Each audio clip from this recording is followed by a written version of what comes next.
Chelsea spots Kane in Genoa City. On their train car, Billy tells Sally it's nice to see her back. He was getting worried. She was just clearing her head and reminds him she couldn't go anywhere with the road and tracks out. She sarcastically asks if he snagged a deal with Kane for Chancellor. Billy has to fix things with her first. She notices he's set up a private dinner for them away from the group, and reluctantly agrees to sit down. Billy triumphantly declares that he found her French fries with hot sauce. Sally snips that the distraction thing won't work. It's obvious that he's not willing to hand her Abbott Communications if he takes over Chancellor Industries. She doesn't have a plan B. This is it. Chancellor is consuming his every thought, so where does that leave Abbott Communications? Billy can't get a word in edgewise as she makes her pitch again. He insists he trusts her. She snaps, "The way you trusted Phyllis?" Billy asks her to look under the dessert plate. There's a folded paper with her name on it. Sally opens it and reads. Billy rambles that he was going to send it to her by phone, but there's no internet. It's an agreement saying she'll be in charge of Abbott Communications if he takes over Chancellor. She notes he didn't sign it. Billy wanted to be sure she was good with everything on her. She sniffs, "You really do have faith in me." Billy says that was never in doubt. He values her and trusts her with his company. A lot has to go right for him to get Chancellor back, given Victor's grimy hands are still on it. Sally warns Kane has already walked away from making a grab at it. Billy's confident he and Kane can make it happen before Victor even knows what hit him. He notes that their relationship wasn't easy and his mother pitted them against each other, but Kane's initial invitation meant something. Gathering everyone together makes him think he wants an audience for when he takes down the big man. Chancellor is his dream, and I want you to have your dream. Billy and Sally toast to her and her potential position as CEO of Abbott Communications. Sally thinks his new company was just a distraction, a way to not think about Chancellor.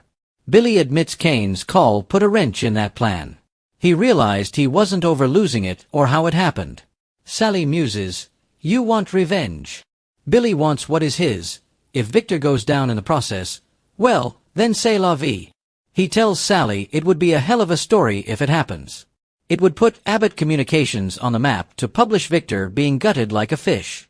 Sally worries about Billy's thirst for revenge. He's looking ahead and only sees good things. He signs the paper he gave Sally. Starting with this. She signs it too and then writes, "I love you" on his hand. Billy thanks her for being his partner and they kiss.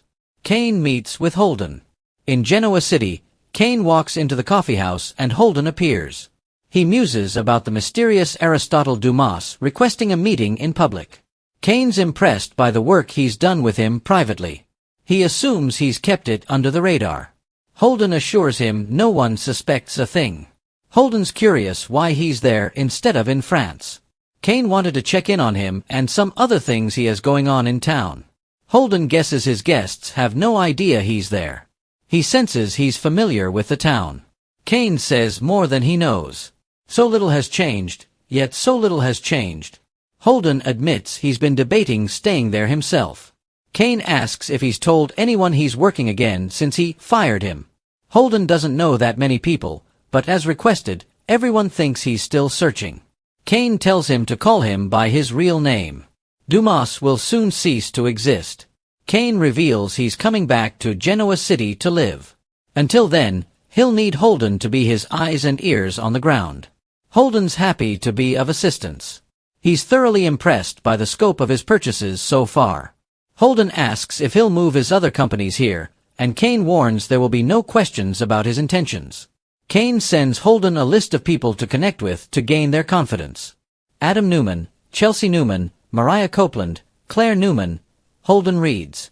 He says he's already made inroads with Claire, who is a nice young woman. Kane orders him to make the connections, just don't let it track back to me. He warns him to be casual, likable and non-threatening so there's no reason for people not to take the bait. Holden smirks that making friends is something he excels in. Consider it done. Kane can see he picked the right person for the job. Holden sees the company connections with these people, but nothing other than that. Kane reminds him no questions. He won't tolerate prying. All he needs to know is that he moves strategically, every action meticulously thought out to gain the result he wants. Holden will do whatever he requires. No questions asked.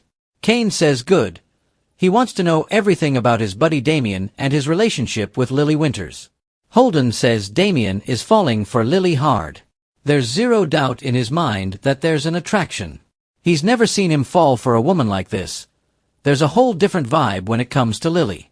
Kane asks if it's reciprocated. Holden couldn't tell him, but she's the reason he stayed in town and didn't leave his mother and half-brother.